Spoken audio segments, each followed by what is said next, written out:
자, 계속해서 이제 용어의 정의 등에 관한 주제 보시게 될 텐데, 공인중개사 등이라는 주제를 가지고 0.5문제 정도 구성이 되게 됩니다. 그래서, 자, 공인중개사라고 하는 거, 이 법에 의해서 자격을 취득한 사람. 그래서, 포인트는 이 법이라고 하는 게 포인트가 됩니다. 그래서 지금까지 문제 구성을 틀리게 구성할 때 항상 이런 식이야. 외국법에 따라서 자격을 취득한 사람도 이 법상 공인중개사이다 해서 틀리게 포인트를 잡아내게 됩니다. 아주 간단해요. 그래서 이 법, 바로 공인중개사법에 따라서 자격을 취득한 사람을 공인중개사. 그래서 공인중개사는요, 앞으로 백수가 될 수도 있습니다. 앞으로 개공이 될 수도 있습니다. 소공이 될 수도 있습니다. 이거는 뭐라고요?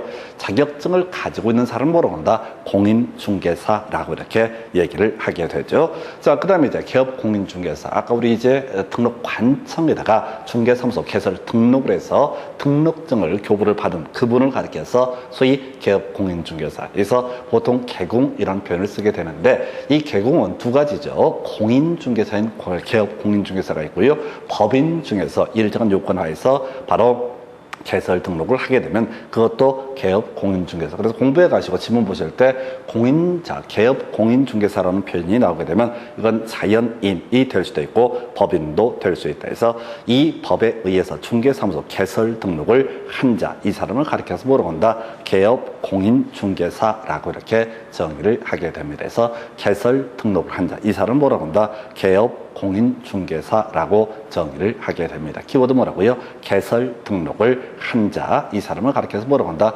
개업 공인중개사. 그래서 뒤에 개설 등록을 해서 중개업을 하는 자 이런 거 틀렸어. 그냥 기계적으로 가셔야 돼. 개설 등록을 했다. 그럼 중개업을 하고 말고를 떠나서 그 사람을 개업 공인중개사라고 정의를 합니다. 그래서 해석하시는 거 아니고요. 기계적으로 치고 들어가야 돼. 그 다음에 이제 소속 공인중개사. 자, 들게 돼 있는데 공인중개사 플러스 중개 업무 수행, 공인중개사 플러스 중개업무 보조라는 표현이 들어가 있으면 어떻다? 이 사람을 소속 공인중개사라고 정의합니다. 그래서 소속 공인중개사가 되기 위해서는 일단 공인중개사로서의 자격 요건 충족해야 되고요. 두 번째, 중개 업무를 수행하거나 혹은 중개 업무를 보조하는 것. 그래서 소공은 개공도 나중에 마찬가지지만 중개 업무를 담당할 수 있습니다. 그래서 나중에 인장 등록이나 확인 설명, 거래계약서 작성 등 이런 것들을 소속 공인중개사가 담당할 수 있어요. 그래서 앞에서 우리 과태료 얘기할 때 성실 정확하게 확인 설명을 하지 않거나 설명에 근거자를 제시하지 않게 되면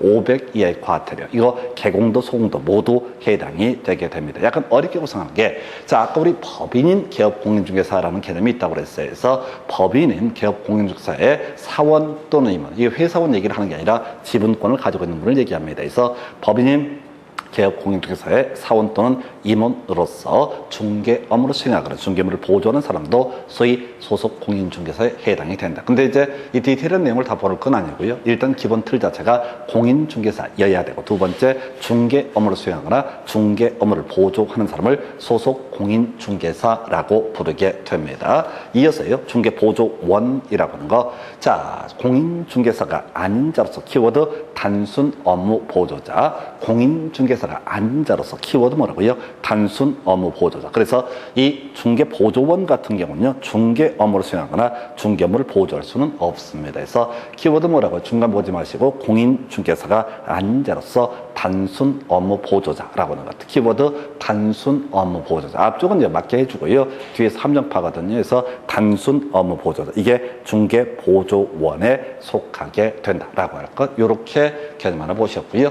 자, 이어서 용어 중에서 중개라고 하는 것이 용어가 나오게 됩니다. 그래서 길어 보이는데, 자, 우리가 이제 알 단어 딱 한 가지밖에 없습니다. 자, 알선이라고 하는 거. 중개가 뭐냐라고 했을 때 알선 하는 것을 뭐라고 한다? 중개라고 부르게 됩니다. 그래서 권리 득실 변경 알선 이렇게 확장을 해서 볼 수도 있을 텐데요. 또 그 권리는 법정 지상권, 뭐 법정 저당권 이런 것들을 예시합니다. 다 필요 없는 소리야. 키워드 뭐래요? 알선이라는 말이 들어가면 어떻다? 이게 바로 중개 범주에 포함이 되게 된다. 그래서 자, 중개 대상물에 관한 권리. 중개 대상물이 뭐냐? 좀 이따 확인할 텐데 그걸 알아봤자 생활에 보탬이 안 되고요. 그저 알선이라는 표현 들어가면 어떻다? 바로 중개에 해당이 되게 된다. 권리 득실 변경 알선을 가리켜서 중개라고 부른다. 그 다음에 여기서 제일 어렵게 구성이 됐던 게 중개 정의. 자, 이게 사회 통념을 기준으로 판단을 하게 된다라고 하는 것에서 객관적 관점에 봤을 때 이 권리 특실 변경을 알선하는 것을 뭐라 부른다?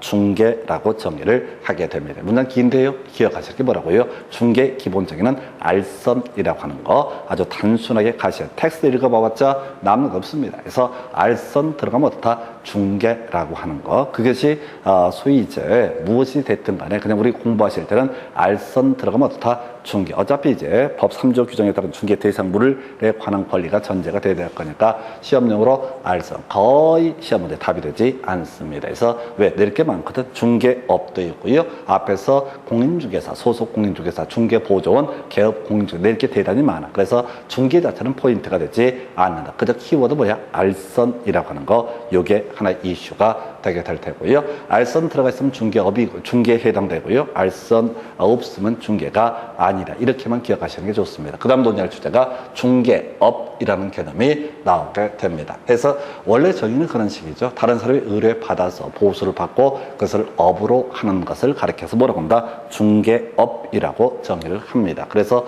보수를 받지 못하면 그건 중개업이 아니다라고 하는 거. 보수를 달라고 말리굿을 쳤는데 결국은 보수가 오지 않았다. 그럼 그건 중개업이 아니다라고 이렇게 봐야 될 것이고요.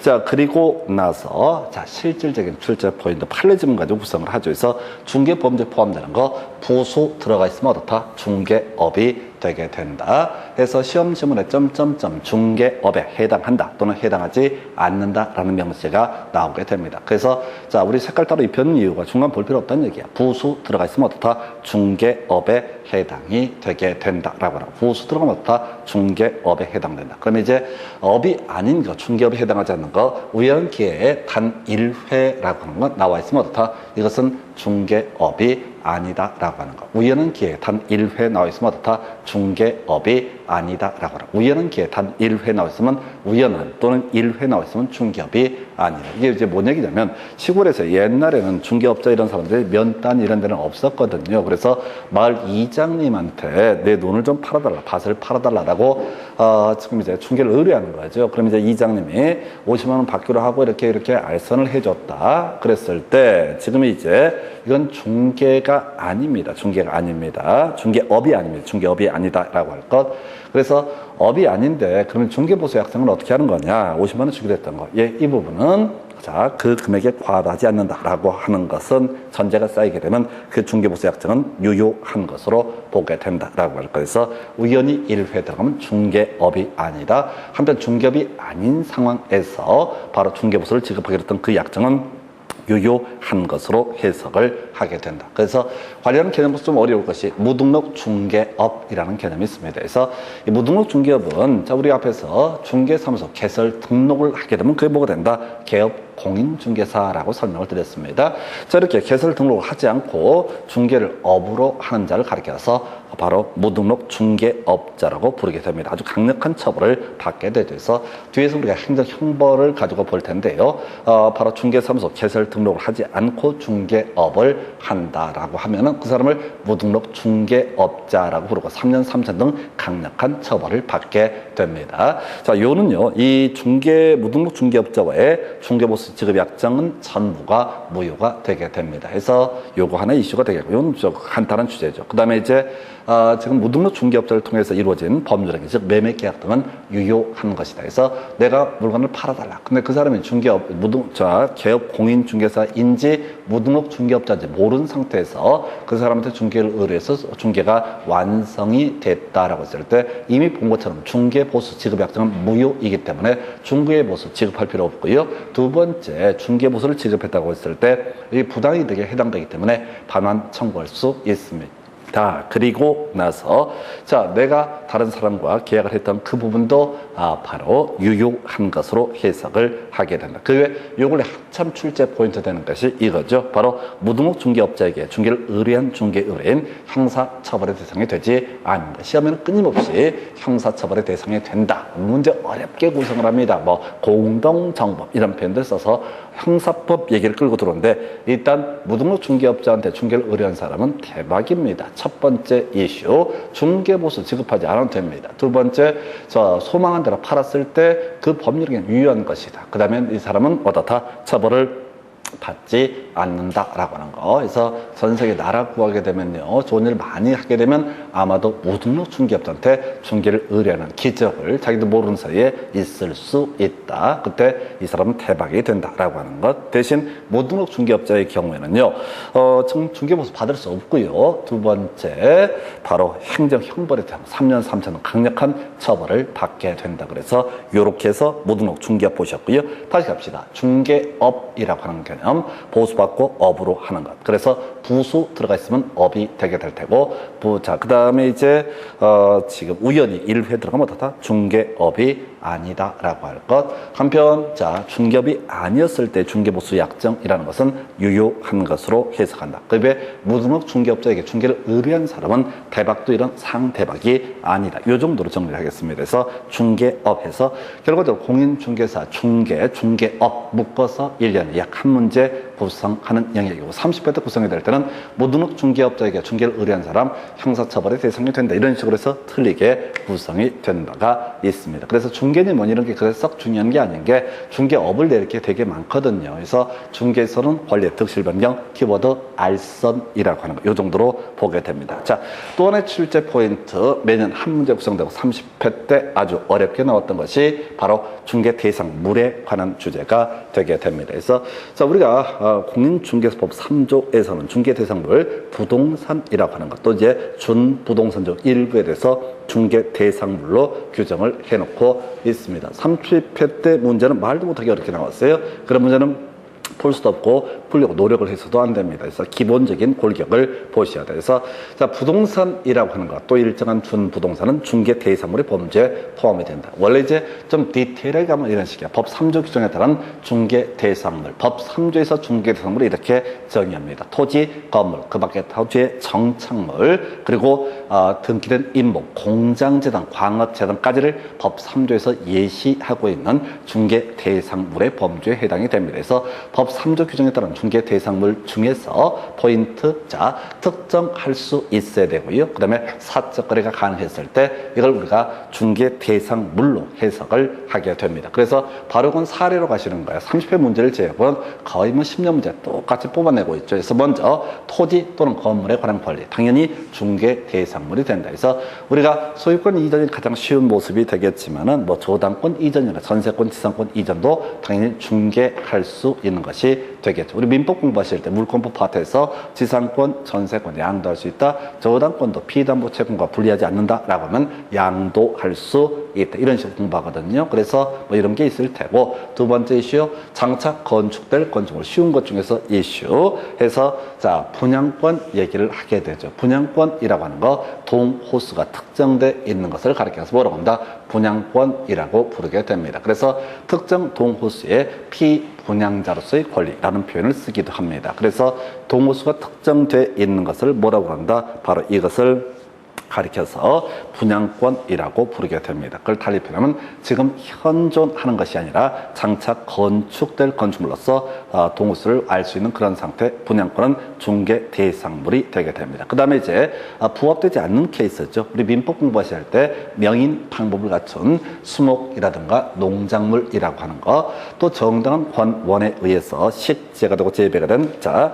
수목이나 농작물, 이런 것들은 토지 소유권에 부합하지 않습니다. 그래서 그것도 자, 그 밖에 정착물, 소위 부동산의 일부이기 때문에 중개 대상물의 범죄에 포함이 되게 됩니다. 예, 그리고 권원 없이 타인의 토지에 경작한 농작물, 원래 토지 소유권에 부합해야 되는데 이것이 수확기에 이르게 되면은 얘는 이제 토지 소유권 소유자 것이 아니라 경작자 것이 되기 때문에 그 밖에 정착물의 범죄에 포함돼서 중개 대상물의 범죄에 포함이 되게 된다. 그래서 이게 이제 지문 보실 때 이 중개 대상물 얘기는 뒤만 살짝 보셔야 돼. 이걸 디테일하게 읽게 되면 되게 까다롭습니다. 그래서 문제를 풀어가실 때 점점점 중개 대상물에 해당하는 바로 앞에 있는 단어만 체크해보는 방식으로 풀어가야지 쉽게 문제를 풀어가실 수가 있습니다. 자, 한편 부동산에 관한 권리 등 중에서 중개 대상물이 아닌 거 대토권이라고 하는 것이 나와 있죠. 그래서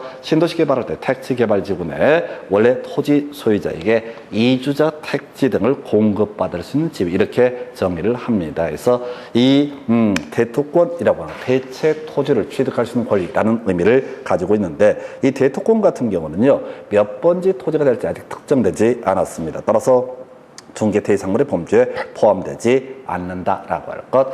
그 외 분묘기지권 별로 중요치 않습니다. 분묘기지권은요 우리가 관습상 물권의 한 종류가 되게 되죠. 그래서 어떤 경우입니까? 타인의 토지에다가 20년 이상 평원 공연하게 산소를 설치해서 제사를 지내었던 그분이 계속해서 산소를 유지할 수 있는 권리, 그 토지를 주변 토지를 이용할 수 있는 권리를 뭐라고 한다? 바로 분묘기지권이라 부르죠. 물론 최근 문제에서 출제 이슈가 됐던 것은 이 분묘기지권의 시효취득 부인되는 경우하고요 소멸 두 가지가 이슈가 됐었죠. 그래서 요거 우리가 제일 뒤에서 이제 공인중개사법 영역에서 공부를 하게 될 주제인데 가서 간단하게 한번 확인을 해볼까요? 여러분 교재 기준으로 151페이지 가서 분묘기지권의 시효취득이라는 개념이 나와 있습니다. 151페이지. 그래서 시효취득 원칙은 그렇다 치고요. 두 번째 항목에 장사 등에 관한 법률 시행 이후에 설치된 분묘라고 하는 것은 분묘기지권 시효취득을 할 수가 없다 해서 장사 등에 관한 법률이 2001년 1월 13일 날 시행이 되게 되는데 이 장사 등에 관한 법률이 시행되고 나서부터는요 자신의 토지에다 산소를 설치했을 때 이 보유할 수 있는 기간이 60년이거든요. 산소를 유지할 수 있는 기간이. 그런데 얘는 뭐가 된다고요?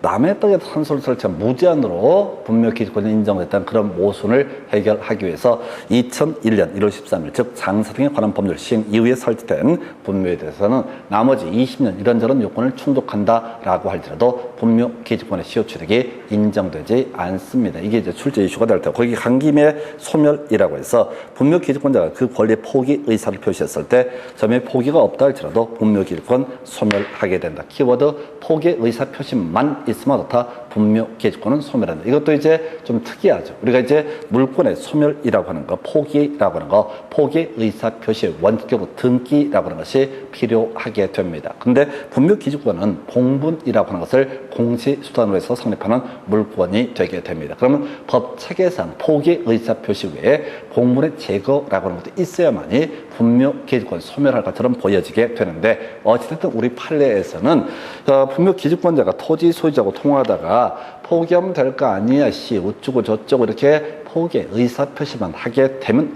다 공분 자체를 제거하지 않더라도 분묘기지권은 소멸하게 된다. 이렇게 보셨어요. 그래서 지금 분묘기지권이라는 것은 중개 대상 권리가 될 수가 없다라고 하는 거. 이건 이제 사고팔고 할 성질의 것이 아니고 양도도 되지 않습니다. 그런 것이고 행정재산 별 쟁점되지 않습니다. 그다음 입주권 나와 있죠. 우리가 정비법 공부를 하다 보면 관리청객 인가가 떨어지게 됩니다. 그러면 관리청객 인가가 있을 때 앞으로 분양 신청을 하게 되면 아파트를 분양받을 수 있는 집이 이걸 우리가 입주권이라고 부르게 돼요. 분양권과 입주권의 차이는 뭐냐라고 했을 때 입주권은 아직 분양 신청하지 않아서 동호수가 특정되지 아니한 상태를 가리켜서 입주권이라고 부르게 될 테고 분양권은 재개발조합, 재건축조합의 조합원의 지위를 가지고 있는 자가 입주권 상태에서 이주하고 나서요 바로 분양 신청을 해서 동호수가 특정이 되게 되면은 그때 그걸 뭐라고 한다? 입주권이라고 부르게 됩니다. 그래서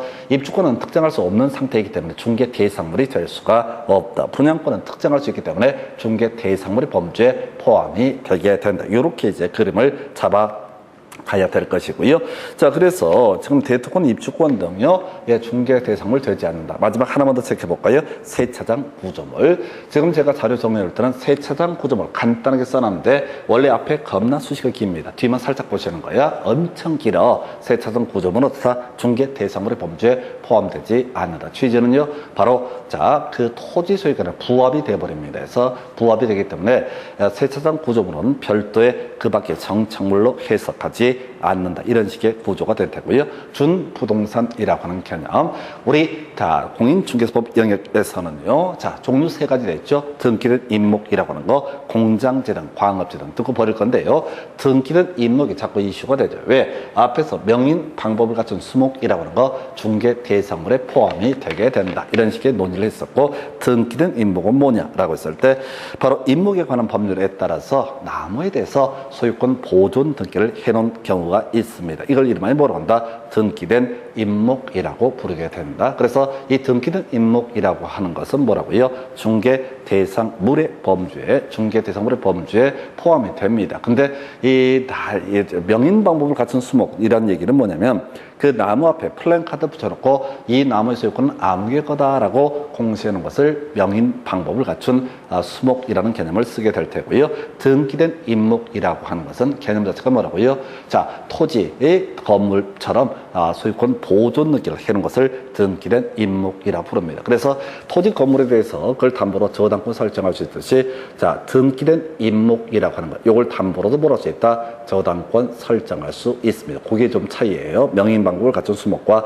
달라지는 차이점은 그렇게 되게 될 것이고요. 그 다음에 이제 준부동산 중에서 우리 공인중개사법에서 중개대상물로 규정하고 있지 않는 거 한 10년 되는데요. 유일하게 준부동산에서 이슈가 되는 거 선박되겠습니다. 선박은요, 중개대상물의 범주에 포함되지 않는다. 근데 물론 이제 문제 구성할 때는 20톤 미만의 선박, 20톤 이상의 선박 이런 식의 트릭들을 쓰게 됩니다. 빨간 선박, 파란 선박 모두 중개대상물에 포함되지 않는다. 어떤 교재 보면 막 항공기, 건설기 이런 거 써놓은 쓸데없는 짓거리고요. 그냥 지금 시험에 한 10년 정도 이슈가 됐던 건 딱 요 정도까지가 대상물에 관한 부분. 그래서 이 중개 대상물은 기본적으로 부동산 그리고 동산 중에서 부동산에 준하는 개념으로서 등기 등록을 통해서 그 권리를 외부에 공시할 수 있는 준부동산. 그래서 결과적으로 부동산이 아닌 것은 중개 대상물이 될 수가 없다라고 합니다. 가장 대표적인 게 동산이라는 개념이 될 것이고요. 또 무채 재산권 뭐 이런 식의 표현도 나오죠. 그래서 무형의 재산이라는 것도 부동산이 아니기 때문에 중개 대상물이 될 수가 없다. 해서 무형의 재산적 가치라고 해서 영업상의 노하우, 권리금이라는 표현 대신에 점포의 위치에 따른 영업상 이점, 이게 판례에서 자, 권리금의 정의가 뭐냐라고 했을 때 점포 위치에 따른 영업상 이점 이런 표현을 쓰게 됩니다. 그 외 특허권, 뭐 상표권, 저작권 이런 것들 눈에 보이지 않는 권리 이런 것은 중개 대상물이 될 수 없다. 즉 개업 공인중개사가 이런 특허권 등을 중개를 해서 거기서 일정한 중개부서를 판단하는 이런 것들 관련해서는 최소한 공인중개사법을 적용하지 않는다. 이런 의미가 되게 됩니다. 그 다음에 동산이라고 해서 영업용 건물의 영업시설이나 비품, 그 다음에 동산 질권이라고 하는 것 역시 중개 대상물에 관한 것이 되지 못한다 해서 동산 질권이 뭔지 겁나 궁금해할 수가 있는데요. 부동산에 있어서 돈 빌리고 나서 저당권 설정하는 경우가 있게 됩니다. 이에 대응해서 동산 질권이라고 하는 것은요, 자, 전당포 케이스죠. 동산을 맡겨놓고 나서 자, 돈을 빌립니다. 그래서 그 질권자가 채무자가 채무를 변제하지 않게 되면 그거 팔아가지고 자신의 채권 변제 충당할 수 있는 권리를 동산 질권이라고 부릅니다. 그래서 사람 좀 단순화시키면 동산이라든가 동산에 관련된 권리라고 하는 것은 중개 대상물이 될 수가 없다. 이 정도만 10년 정도의 거의 대부분의 문제를 소화하실 수 있습니다. 30회 때 문제 겁나 이상한 문제 나왔는데 어차피 그런 식의 문제는 이래도 안 되고 저래도 안 됩니다. 그래서 항상 문제를 접근해 가실 때 무난하게 준비하셔야 돼요. 무난하게 접근하셔야 돼서 쉬운 거 잘 맞추고요. 작정을 하고 출제하면 어떤 뭐 일반 학원 강사도 틀릴 수밖에 없는 문제가 있어요. 근데 수험생들이 자꾸 빠지는 함정이 그럼 엽기적인 문제도 나는 어떻게든 맞춰야겠다. 예, 그럼 떨어집니다. 그래서 쉽게 쉬운 것들 되게 간단해 보이는데 이거 숙달되는 게 필요해요. 이 정도가 중개 대상물에 관한 개념. 중개 대상물은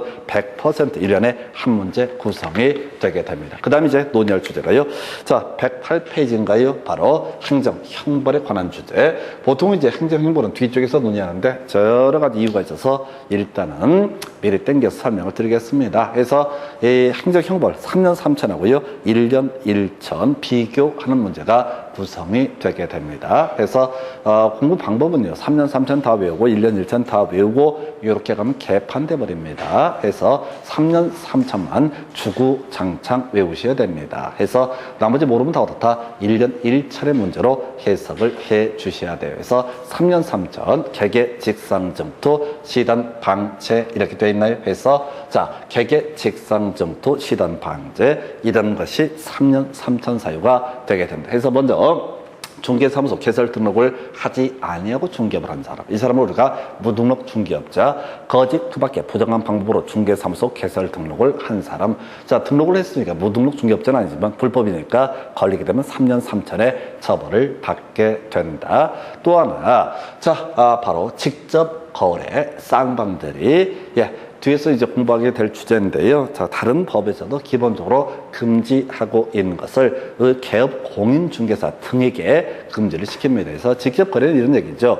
내가 개공인데 누가 중개 의뢰인이 아파트 3억에 팔아주시오 라고 중개를 의뢰했을 때 내가 사겠소. 이런 걸 우리가 직접 거래라고 부르게 됩니다. 물론 난이도 좀 어렵게 이제 구성을 하게 되면, 자, 중개 대상물 소유자의 대리인이 개공한테 중개를 의뢰했을 때 그 대리인과 직접 거래를 하는 것도 그 법적 효과는 본인에게 귀속이 되기 때문에 직접 거래 3년 3천 사유가 되게 됩니다. 쌍방 대리요 3년 3천, 이에 대해서 일방 대리는 처벌받지 않습니다. 매도인 매수인 양쪽을 대리하는 거, 이걸 우리가 쌍방 대리. 물론 이제 나중에 응용 들어가면 등기법 파트에서 논의할 쟁점이죠. 등기의 쌍방 대리는 문제가 되지 등기 신청의 쌍방 대리는 문제가 되지 않습니다. 그건 새로운 어떤 법률 효과를 발생시키는 것이 아니라 뒤에 일정한 절차에 관한 부분이니까 그런 것이고, 그래서 일단 직상이라고 하는 거, 증투라고 하는 거, 증서 등의 중개 매매. 그래서 이게 이제 분조투라고 해서 우리가 공법에서 공부를 하다 보면 분양가 상한제, 조정 대상 지역, 투기, 과열지구 뭐 이런 것들이 분조투라고 하는 것이 이슈가 되게 될 텐데, 이 분조투와 관련한 지역 등에서 분조투와 관련해서 이게 이제 일정 기간 전매가 제한됩니다. 이런 증서 등을 얻다 사고 팔고 하다 걸리게 되면 3년 3천의 처벌을 받게 된다. 이런 걸 중개도 3년 3천의 처벌을 받게 된다. 이런 논리 구조에서 앞에서 우리 분양권 중개 대상물에 포함되고요. 중개할 수 있다. 이런 논리 구조인데, 그 분양권의 의미 자체는 동호수가 특정되어 있고 전매자를 받지 않을 때는 중개 대상물로서 전혀 지장이 없고 또 개공이 처벌을 받을 리도 없습니다. 그러나 그 분양권이라고 하는 것이 다른 법률상 주택법 등에 따라서 양도 양수가 금지되어 있다. 그랬을 때 중개에다 걸리게 되면 3년 3천의 처벌을 받는다. 겁나 길어보는 거 투기 조장 행위라고 해서 이 중간생략 등기 알선하는 것을 가리켜서 투기 조장 행위라고 부르게 됩니다. 아주 오래전에는 이 투기를 조작했는데 투기를 통해서 이익을 얻지 못했다. 이게 당연히 처벌받습니다. 그래서 큰 이슈 안 되고요. 개개 직상 증투라고 하는 거, 또 하나가요 시세 조종이라고 하는 것이 나오게 됩니다. 그래서 자, 시세 조종이라는 개념, 단체 구성 행위, 이 카르텔이죠. 그래서 이 두 가지는 바로 개업 공인중개사와 관련되어 있습니다. 그래서 개공 등이 자, 아파트 값을 올리거나 또 내리기 위해서 장난질을 하게 된다. 이게 시세 조종에 관한 내용. 읽지 마요. 길어서 외울 수도 없고 외워지지도 않습니다. 그래서 시자 들어가면 다 3년 3천.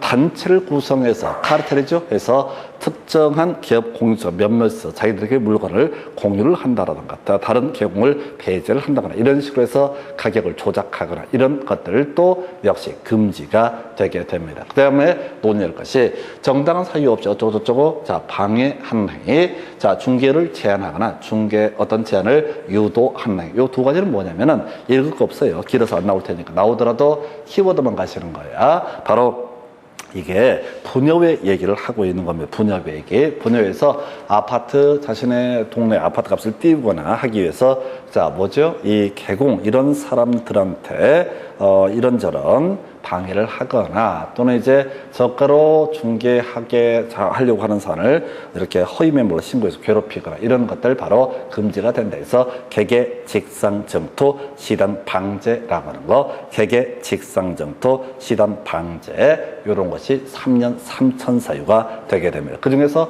개개 직상증투 시단까지가 개공 등에 해당하는 행위가 될 테고, 방제라고 하는 것은 바로 분여회 등을 의미하는 개념이 되게 됩니다. 그러면 개개 직상증투 시단 방제가 되면 다 1년 1천 사유가 되게 됩니다. 1년 1천 사유 다 외울 수 없어요. 해서 시험 문제 구성할 때 다음 중 1년 1천이 아닌 것을 고르시오. 그러면 3년 3천을 골라라. 이런 식의 문제가 되게 되는 거예요. 그래서 무조건 3년 3천하고 1년 1천을 비교하는 문제. 이런 문제들. 다음 중 벌칙과 해당 조항이 올바르게 연결된 것. 여러분들이 배운 것은 3년 3천 개개 직상증투 시단 방제. 이것만 3년 3천이고 나머지 모르면 다 1년 1천의 문제로 가게 됩니다. 근데 자, 1년 1천 1천 중에서 가끔 이제 지문에서 따로 장난치는 게 뭐가 있냐면, 자, 바로 이중 등록, 이중으로 중개사무소 개설 등록, 또는 뒤에서 공부하겠지만 개공등기 금쟁이로서 이중 소속, 이런 것들이 바로 1년 1차는 대표값. 그래서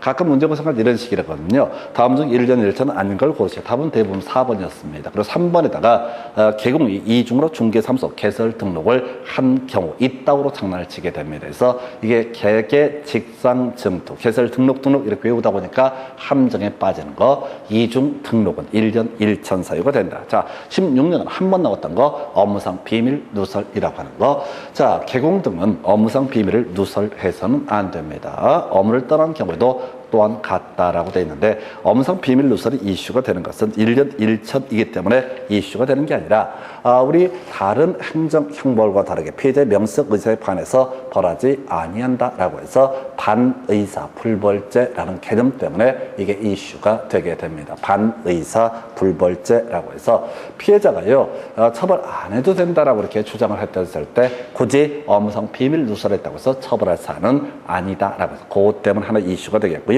그 다음에 나중에 공부하게 될 게 매무초, 이런 것들을 공부하십니다. 그래서 뒤에서 개공 등의 금지 행위할 때 매무초, 직상정투, 시단 이런 식으로 이제 비교를 하거든요. 그래서 매무초는 나중에 1년 1천. 근데 지금 일단 3년 3천과 1년 1천을 비교하는 문제를 할 때 개개, 직상정투, 시단 방제라고 하는 거 이것만 정확하게 외우시면 이것도 1년에 매년 한 문제. 그리고 나중에 개공 등의 금지 행위와 관련해서 매무초, 직상정투, 시단 이렇게 나오게 돼요. 자, 간단하게 한번 체크를 해볼까요? 바로 개공 등의 금지 행위라고 해서 여러분 교재 몇 페이지에 나와 있냐면 113페이지에 가서 보시게 되면은 아까 112페이지에 봤던 것이 이중 등록 허용되지 않고 등록 중에 양도 양수 등 허용되지 않는다를 보셨고, 개공 등의 금지 행위, 앞에는 개공의 금지 행위고 여기는 개공 등의 금지 행위가 되게 됩니다. 개공 등은요 개공, 소공, 중개보조원, 법인의 사원, 임원 등을 총칭해 부를 때 개공 등이라 부릅니다. 그래서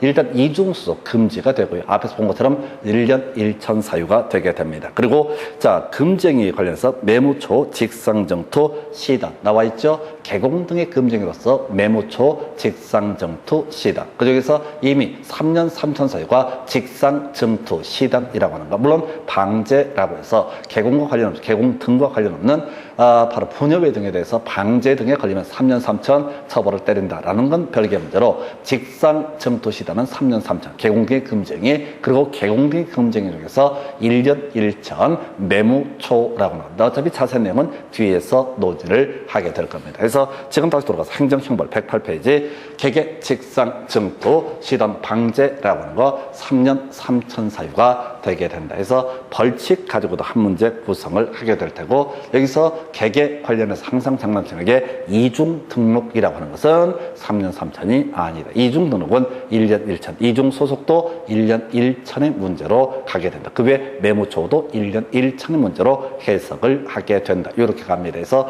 일단은 다른 건 다 몰라도 개개, 직상정투, 시단 방제 이게 공인중개사법에서 3년 3천 사유로 금지해 두고 있습니다. 그래서 이 정도가 지금 이제 용어 등에 관한 쟁점, 두 번째 주제 살펴보시고 잠시 끊었다가 개설 등록 등에 대해서 확인을 하도록 하겠습니다.